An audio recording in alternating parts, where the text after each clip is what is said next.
महाविकास आघाडीमधील सांगलीचा तिढा हा आज दिल्लीमध्ये सुटणार असल्याची माहिती सूत्रांनी साम टीव्हीला दिली आहे। त्यानंतर उद्या गुढी पाडव्याच्या दिवशी महाविकास आघाडीच्या जागा वाटपाची सुद्धा घोषणा होणार आहे।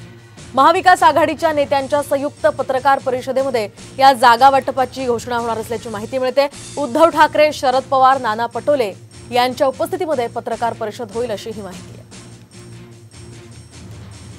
दरम्यान सांगलीतील काँग्रेसचे संभाव्य उमेदवार विशाल पाटील यांनी एक सूचक विधान केले।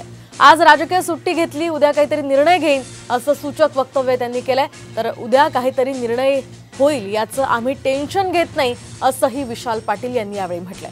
त्यामुळे आता त्यांचं विमान कुठल्या दिशेनं जाणार आणि ते नेमकी काय भूमिका घेणार याकडे सर्वांचंच लक्ष लागलंय।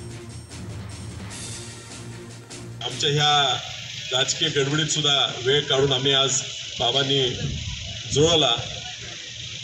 येता येईल का नाही असंही आमच्या दोघांचं टेन्शन चाललेलं, पण आज आम्ही सुट्टी घेतली, काहीतरी होईल आता उद्या।